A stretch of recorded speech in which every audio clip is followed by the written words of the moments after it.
പാലക്കാട്ടെ ചുവപ്പുകോട്ടകളിൽ ഇപ്പോൾ വിള്ളലല്ല, വലിയ തകർച്ച തന്നെയാണ് ഉണ്ടായിരിക്കുന്നത്.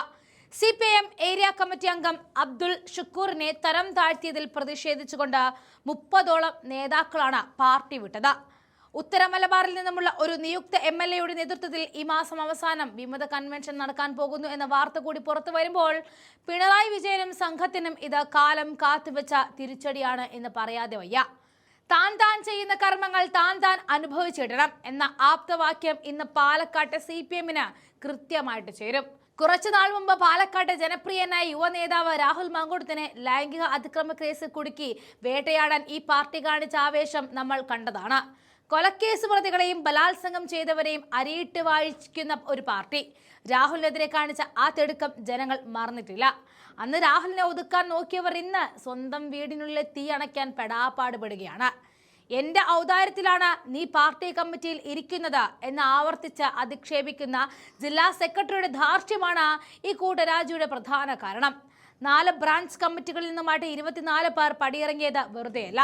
PK ശശിയുടെ മാതൃകയിൽ പുതിയ വിമത പാർട്ടി രൂപീകരണത്തിലേക്ക് നീങ്ങുന്ന ഈ സാഹചര്യം CPIM-ന്റെ തകർച്ചയുടെ ആക്കം കൂട്ടുന്നു. പയ്യന്നൂരിലും തളിപ്പറമ്പിലും ഉണ്ടായ വിമത നീക്കത്തെ പുച്ഛത്തോടെ കണ്ട പാർട്ടിക്ക് നിയമസഭാ തെരഞ്ഞെടുപ്പിലേറ്റ തിരിച്ചടി ഒരിക്കലും തിരിച്ചു വരാൻ കഴിയാത്ത വിധത്തിലുള്ളതാണ്. അതുകൊണ്ട് തന്നെ പാലക്കാട് അത്തരത്തിൽ മറിയുകയാണ്. CPIM-ലെ കൂട്ടരാജിക്ക് പിന്നാലെ പാലക്കാട് കൺവെൻഷൻ നടത്താൻ വിമതരുടെ നീക്കം നടക്കുമ്പോൾ അത് പാർട്ടിക്കുള്ളിൽ വലിയ വിള്ളലുണ്ടാക്കും.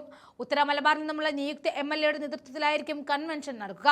CPIM പാലക്കാട് ഏരിയ കമ്മിറ്റി അംഗം അബ്ദുൾ ഷുക്കൂറിനെ തരം താഴ്ത്തിയതിൽ പ്രതിഷേധിച്ച് പാർട്ടി വിട്ടവരാണ് കൺവെൻഷൻ നടത്തുന്നത്. പാലക്കാട്ടെ CPIM-ലെ അസംതൃപ്തർ കൺവെൻഷനിൽ പങ്കെടുക്കുമെന്നും ഈ പാർട്ടി വിട്ടവർ വ്യക്തമാക്കി. ഈ മാസം അവസാനത്തിലാണ് CPIM വിമതരുടെ കൺവെൻഷൻ നടത്തുന്നത്.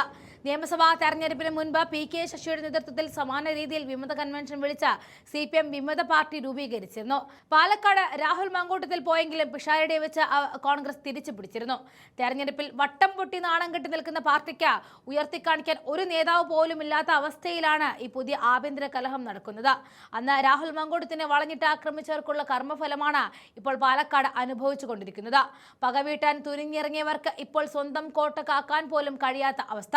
പാലക്കാടൻ മണ്ണ് പിണറായിക്കും സംഘത്തിനും നൽകിയ ശക്തമായ പ്രഹരമാണിത്. അധികാരം കൊണ്ടും പാർട്ടി ബലം കൊണ്ടും ആരെയും ഒതുക്കാമെന്ന് കരുതിയവർക്ക് ഈ കൂട്ടരാജി വലിയൊരു പാഠമാണ്. കമ്മ്യൂണിസ്റ്റ് ഏകാധിപത്യത്തിന്റെ തകർച്ച പാലക്കാട് നിന്നും തുടങ്ങുകയാണ്.